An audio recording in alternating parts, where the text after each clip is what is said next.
Bonjour à tous, bienvenue dans votre journal sur CCTV français en direct de Beijing. Et à la une de l'actualité, un épisode de pollution en Chine. Les autorités météorologiques chinoises ont émis une alerte jaune pour la brume et une alerte orange pour le brouillard, tandis que la pollution frappe le nord du pays. Cela créera un niveau moyen à élevé de pollution de lundi à mercredi. Une forte pollution frappera Beijing, Tianjin et les provinces du Hebei et du Shandong. Dans quelques heures, la pollution de l'air dans le sud du pays, dans le sud de Beijing, le sud du Hebei et dans l'ouest de Tianjin atteindra des niveaux très élevés. De mardi soir à mercredi, les polluants atteindront des pics de densité. Pendant cette période, la visibilité sera réduite au moins de 200 mètres. À partir de jeudi, la situation s'améliorera grâce à l'arrivée de la pluie et d'un grand front. Le smog s'éparpillera du nord au sud. L'augmentation du taux de couverture forestière est un enjeu global. Dans le canton de Fanning, les principaux combusteurs à cet effort sont des villageois qui se chargent de planter et d'entretenir des arbres. La mise en place d'un marché du dioxyde de carbone vient récompenser leurs efforts. Les villageois de Daohe ont désormais une motivation financière à l'extension de leur zone forestière. Chaque tonne de dioxyde de carbone absorbée par leur forêt leur fait réaliser des gains issus de la bourse de l'environnement de Beijing. La dernière transaction en date leur a ainsi rapporté 2,5 millions de yuan, soit près de 400 000 dollars. Nous vendons du dioxyde de carbone, cela va au-delà de nos rêves les plus fous. Chaque mètre cube de forêt est capable d'absorber 1,8 tonnes de dioxyde de carbone. Les forestières peuvent vendre ce quota tous les 5 ans pendant 20 ans. Ici, les températures sont trop basses et ne conviennent pas particulièrement à la croissance des arbres. Travailler à les faire grandir afin de générer un revenu régulier est une solution idéale. Le prix est fixé par un mécanisme de marché et varie donc chaque année. Pour la ferme forestière de Tiansongba, il est d'environ 40 yuan par tonne. La taille des arbres est également mesurée et prise en compte. Plus les arbres sont grands et plus ils absorbent de dioxyde de carbone. Les revenus pourraient donc être supérieurs si nous les vendons plus tard. Yu envisage d'allouer de plus en plus de terres aux fermes forestières, et ce d'autant plus depuis que la transformation d'un terrain en forêt est devenue une activité profitable. Le programme de protection des forêts naturelles que la Chine met en place progresse. L'abattage commercial dans les forêts naturelles sera définitivement interdit d'ici 2017. Il s'agit d'un engagement fort de la Chine envers la protection des poumons de la planète. Toutefois, les sociétés forestières vont devoir s'adapter pour survivre à cette interdiction. Le groupe forestier du Mont Chamba s'y attelle, comme nous allons le découvrir en images.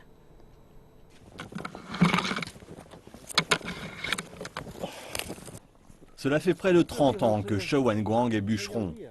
Mais cette année, il a dû remiser sa tronçonneuse car l'abattage commercial des forêts naturelles a été définitivement interdit dans le nord-est de la Chine. J'ai été bûcheron toute ma vie. Qu'est-ce que je vais faire après l'interdiction?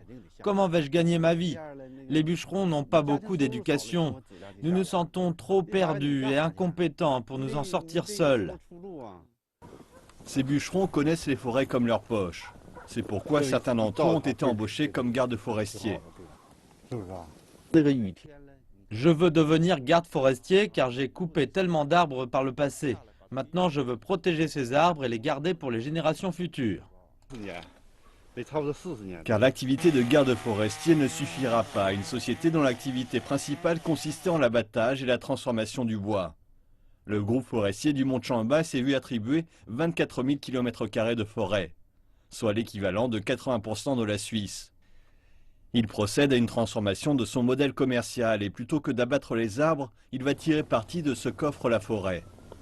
Les industries vertes explosent. Ceci inclut la culture de champignons comestibles et médicaux dans la forêt.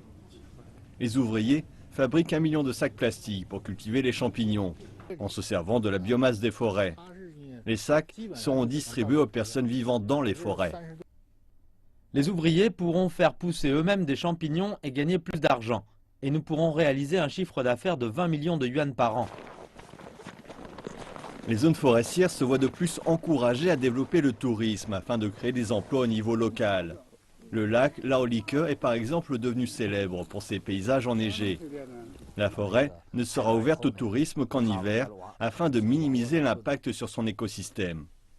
Les touristes, et en particulier ceux du sud de la Chine, se ruent sur ce monde féerique. Nous n'avons pas beaucoup de neige dans les villes. Nous sommes très contents de venir ici et je pense qu'il protège bien l'environnement. Je vais conseiller à mes amis de venir.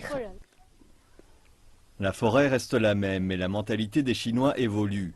Les personnes vivant dans les forêts cherchent un nouvel équilibre avec Mère Nature. Le nord-est de la Chine compte en partie sur le chauffage au charbon pour combattre le froid de l'hiver. Au début du mois de novembre, alors que les maisons commençaient à utiliser du chauffage, la qualité de l'air a atteint des niveaux extrêmement dangereux à Shenyang, la capitale de la province du Liaoning. Certains cherchent une alternative à un système qui existe depuis plus de 50 ans. Avec l'hiver qui est déjà bien installé, les habitants du nord-est de la Chine rentrent dans leur maison bien chaude après une longue journée de travail. Ce niveau de confort est possible grâce à un système de chauffage au charbon. Mais cela veut aussi dire qu'il faut inhaler de l'air toxique lorsqu'on se trouve à l'extérieur. Chaque année pendant l'hiver, les gens du nord-est du pays utilisent leur système de chauffage alimenté au charbon. Les villes sont souvent complètement enveloppées par le smog. Mais existe-t-il une alternative au charbon? Et si c'est le cas, est-ce que cela est viable économiquement? Voici un immeuble résidentiel typique dans le nord-est de la Chine. La chaleur provient d'une chaudière alimentée au charbon. Plus la maison est chaude, plus il y a de particules polluantes dans l'air. L'utilisation de l'électricité est une solution. Un groupe d'écologistes à Shenyang a remplacé la vieille chaudière à cette station. L'investissement initial qui ne compte pas les coûts d'entretien, l'usure et le remplacement de l'équipement s'élève à environ 200 yuan par mètre carré par ménage. Un mois après le début du projet, les données montrent que la qualité de l'air de la zone s'est améliorée de façon importante. Même si 200 yuan ou 31 $ américains ne semblent pas être une grosse somme, essayez de multiplier par 270 millions de mètres carrés le total de la superficie occupée par les ménages de Shenyang. Si on remplace le charbon par l'électricité, les gens vont devoir payer 2 fois plus cher qu'à l'heure actuelle. Et la plupart des gens ne peuvent pas se le permettre. Wang Qinglin est conseiller provincial et a soumis plusieurs propositions en lien avec ce projet.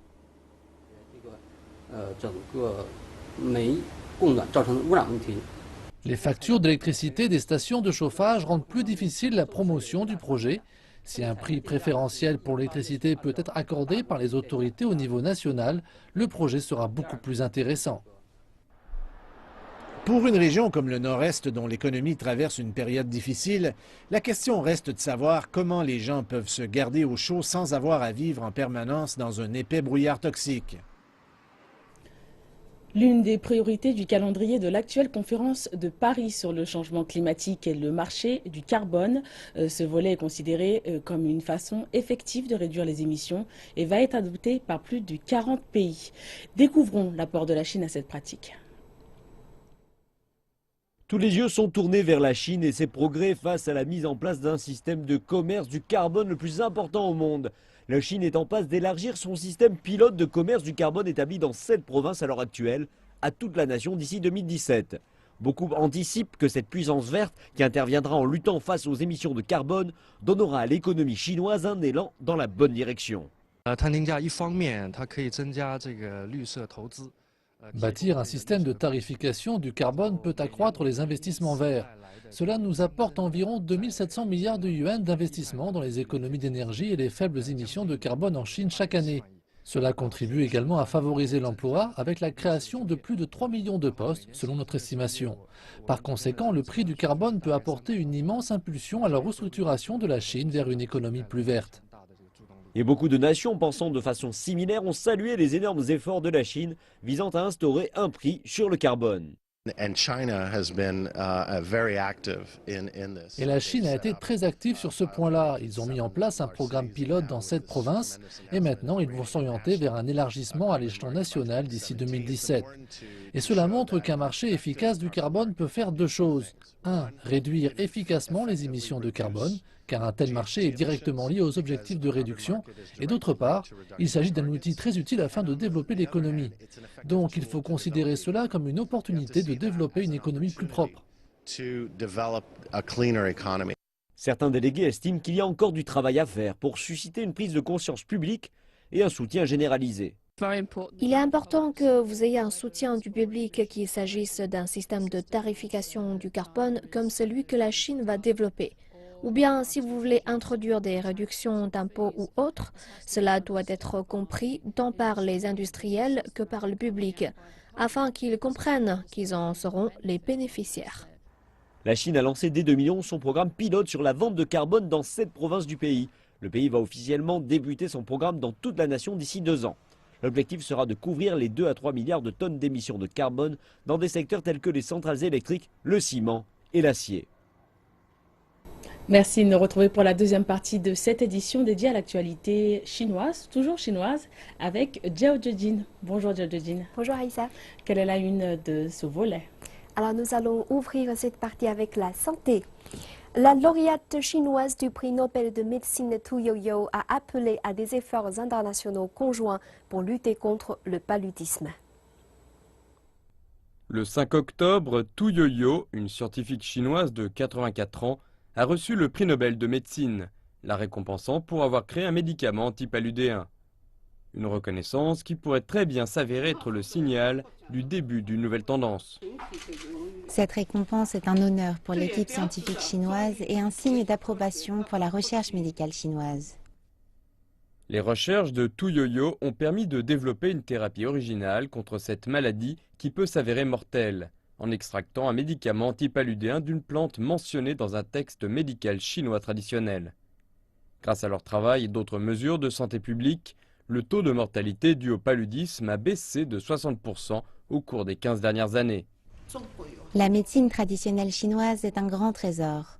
Nous pouvons combiner les technologies médicales occidentales et chinoises pour trouver de nouveaux potentiels pour la médecine. Malgré un taux de mortalité en baisse, le paludisme tue toujours environ 500 000 personnes par an. Lors d'une conférence de presse au Forum Nobel, Tu Youyou a exprimé ses inquiétudes vis-à-vis de la possible épidémie de paludisme pour la décennie à venir et a appelé à des efforts au niveau mondial pour y mettre un terme. J'espère que nous pourrons travailler tous ensemble dans le cadre du plan de l'OMS. Une fois que le paludisme sera devenu plus résistant aux médicaments que nous utilisons à présent, il ne sera pas aisé de mettre au point un nouveau type de médicament au cours des 10 prochaines années. Si cela arrivait, le paludisme déclencherait une épidémie. Tu Youyou sera présenté avec le trophée jeudi, aux côtés des 2 autres lauréats du prix Nobel de médecine, l'Irlandais William Campbell et le Japonais Satoshi Omura. La Chine va mettre en place un coupe-circuit pour les marchés financiers à compter de l'an prochain. Les autorités affirment que cela va permettre de garantir la stabilité du marché. Selon un communiqué conjoint récemment publié par les principales places boursières chinoises, une hausse ou baisse de 5% de l'indice CSI 300, le principal indice chinois, déclencherait une suspension de 15 minutes de transactions boursières, actions, obligatoires et contrats à terme, tandis qu'un mouvement de 7% conduirait à une suspension pour le reste de la journée. L'introduction d'un mécanisme de coupe-circuit peut offrir une période d'apaisement quand le marché connaît des fluctuations drastiques. Cela permet de stabiliser le marché, de protéger les investisseurs et de permettre une croissance saine et de long terme du marché des capitaux. Cette mesure a d'abord été proposée en septembre dans la foulée des perturbations de l'été. L'établissement de ce mécanisme va être un processus graduel. C'est une nouvelle mesure pour le marché chinois. Le plan actuel prend en compte la complexité et la faisabilité des règles. Il est basé sur l'expérience mondiale et la situation du marché chinois. Les mécanismes de coupe-circuit sont une pratique courante sur les marchés développés. Les États-Unis ont instauré un tel mécanisme après le crash de 1987. Une chute de 7% de l'indice SP500 déclenche une suspension de 15 minutes de la bourse new-yorkaise. Depuis l'assouplissement en octobre de la politique de l'enfant unique en Chine, de nombreuses compagnies d'assurance proposent de nouveaux produits. Ces polices d'assurance sont en effet adaptées aux familles ayant fait le choix d'avoir un deuxième enfant ou encore aux mères qui attendent leur second bébé. Certaines compagnies ont même pris la décision de ne pas facturer ces services. Mère d'une fille âgée de 2 ans, Liu Xiaoxin est aujourd'hui enceinte de 4 mois. Après la naissance de son premier enfant, elle avait souscrit 2 polices d'assurance pour sa fille. L'une d'entre elles est une assurance santé non lucrative qui prend en charge les frais d'hospitalisation. Elle est fournie par la Croix-Rouge et par les autorités éducatives et de santé. Cette mère de famille ne paie que 80 yuan par an et en cas d'hospitalisation de sa fille, elle ne devra débourser que la moitié des frais. L'autre police d'assurance est une assurance invalidité ou maladie. La prime annuelle s'élève à 4 000 yuan, un montant que Liu Xiaoxin s'est engagé à verser pendant 19 ans. Ce contrat prévoit une couverture à hauteur de 300 000 yuan. Pour cette mère de famille, la question de l'assurance n'a pas été soulevée lorsqu'elle a pensé avoir un second bébé. Lorsque je réfléchissais à avoir ou non un deuxième enfant, je prenais en considération les frais de scolarité, le lait maternisé, les couches, etc. Mais je ne me suis jamais souciée de l'assurance. Comme vous me posez la question, je souscrirai certainement la même assurance que celle du premier enfant.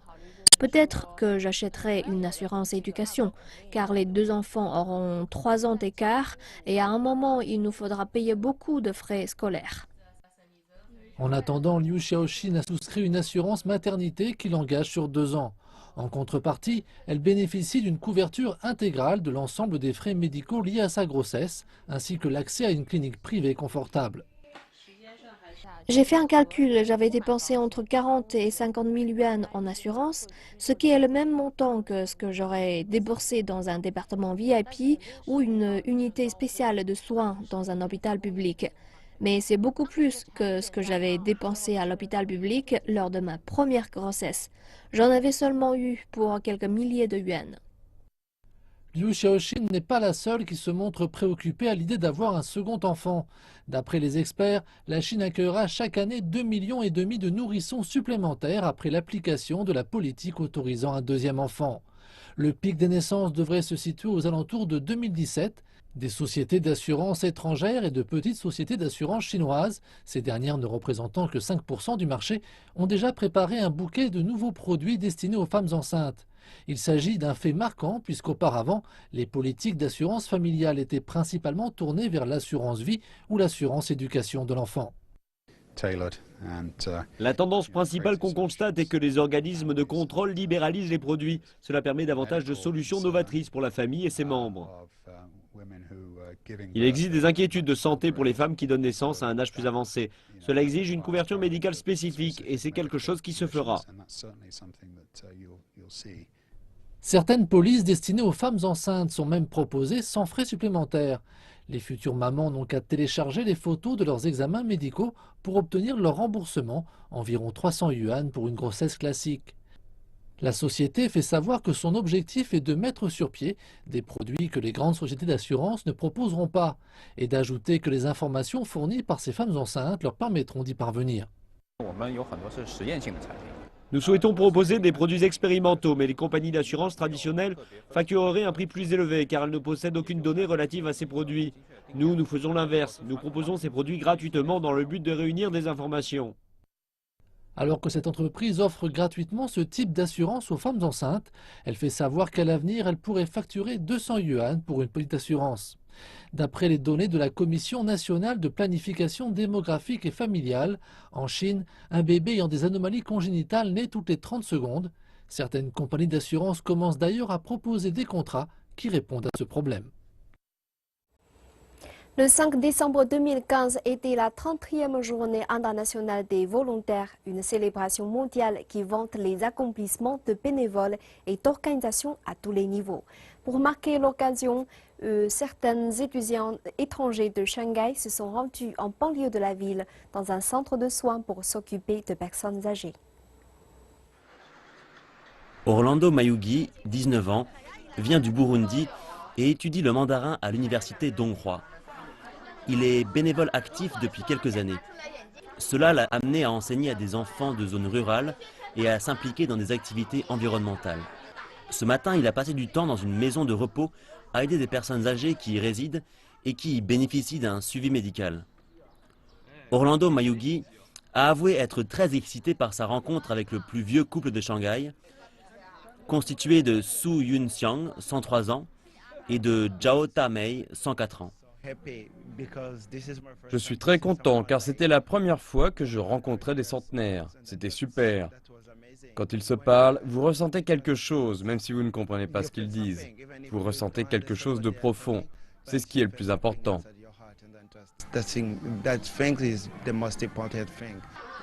Cindy Chang, 20 ans, vient d'Afrique du Sud et étudie également à Shanghai. Aujourd'hui, c'est son premier jour en tant que bénévole.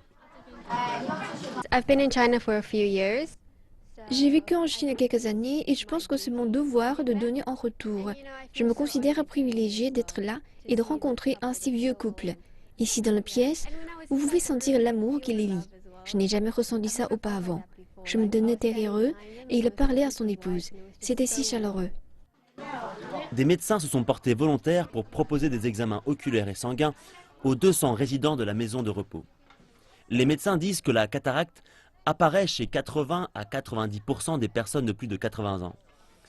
Ils rappellent qu'un traitement adéquat peut éviter à 90% des patients souffrant d'une cataracte de devenir aveugles. C'est pourquoi un suivi rigoureux des patients et de l'équipement est très important. C'est une tâche à long terme pour nous, pas seulement lors de la Journée internationale des volontaires. Nous travaillons avec des maisons de repos et des communautés pour assurer un suivi des personnes âgées et particulièrement pour celles qui ont dépassé les 80 ans. Shanghai compte plus de 1,5 million de bénévoles enregistrés et impliqués dans 15 000 organisations. Les autorités locales disent qu'elles réfléchissent à de nouveaux moyens de récompenser les bénévoles. Par exemple, en leur proposant une meilleure couverture sociale qui inclurait des examens médicaux, l'hospitalisation, une assistance juridique et une assurance. Et voilà, c'est la fin de cette partie. Et maintenant, retour au plateau. Raïssa, c'est à vous. Merci beaucoup, Zhao Jiejin, pour ces informations. Merci à vous de nous avoir suivis. L'actualité continue dans 1h30. Excellente suite de programme.